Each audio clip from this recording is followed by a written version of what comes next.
Hello, this is Jaime from the Red Bank Public Library, and I'm going to be reading you a special book in honor of Black History Month. This is Thank You, Amu by Oge Mora.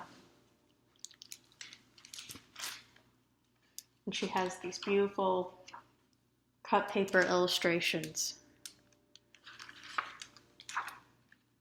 Thank you, Amu.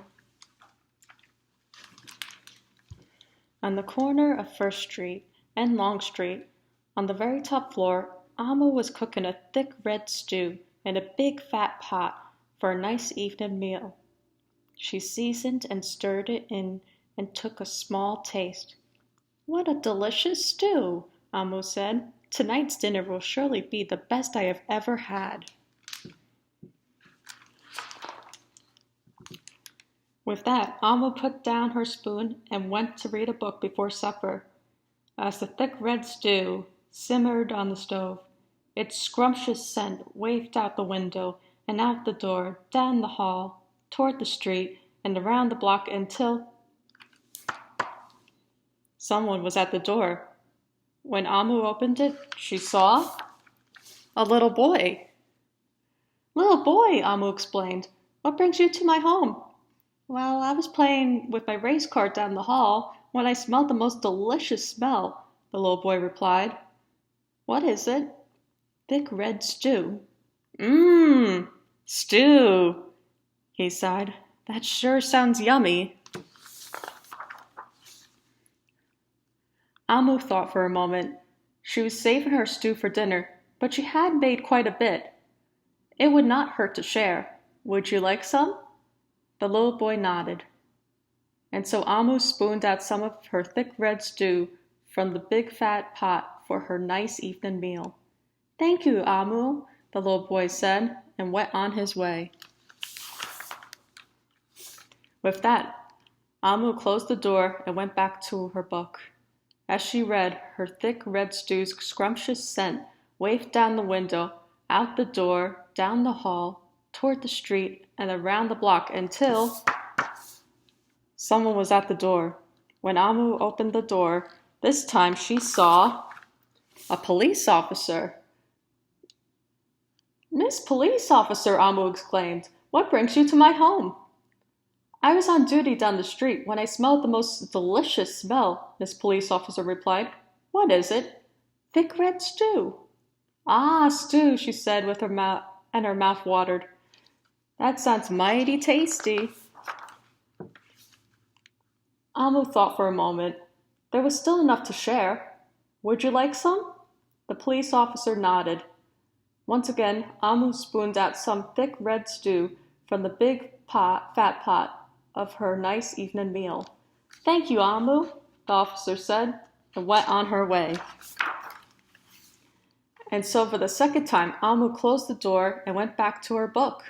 Sure enough, as she read, her thick red stew's scrumptious scent wafted out the window and out the door, down the hall, toward the street, and around the block until again someone was at Amu's door. This time, when she opened it, she saw a hot dog vendor. "Mr. Hot Dog Vendor," Amu exclaimed, what brings you to my home?" "I was selling my hot dogs down the block when I smelled the most delicious smell," Mr. Hot Dog Vendor replied. "What is it?" "Thick red stew." "Ooh, stew," the vendor licked his lips. "That sounds quite delectable." So Amu spooned out some thick red stew from the big fat pot for her nice evening meal. "Thank you, Amu," the hot dog vendor said, and went on his way. Throughout the day, people from all across the neighborhood knocked on Amu's door. She fed a shop owner, a cab driver, a doctor, an actor, a lawyer, a dancer, a baker, an artist, a singer, an athlete, a bus driver, and a construction worker. Even the mayor stopped by. And each time they knocked, Amu shared. Soon the sky darkened, the streetlights brightened, and it was finally time for dinner. But when Amu opened her big fat pot of thick red stew for her nice evening meal, Amu sniffled, "There goes the best dinner I ever had." Sorry and blue, she sat at the table with her empty pot until... Who could that be? Amma wondered. Then she opened her door and she saw the little boy, the police officer, the hot dog vendor, the shop owner, the cab driver, the doctor, the actor, the lawyer, the dancer, the baker. Why, everyone she fed today was at her door. I'm sorry, everyone, Amu sighed. My thick red stew is gone. I have nothing left to share. The little boy tugged at Amu's sleeve. Don't worry, Amu. We're not here to ask. We're here to give. The police officer carried in a fresh salad.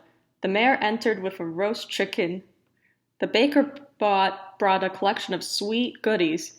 Even the little boy presented Amu with something special in a shiny red envelope. Anyone who had knocked on Amu's door that day squeezed inside her tiny apartment, and together they ate, danced, and celebrated. While Amu's big fat pot of thick red stew was empty, her heart was full of happiness and love. That dinner was the best she ever had. The end.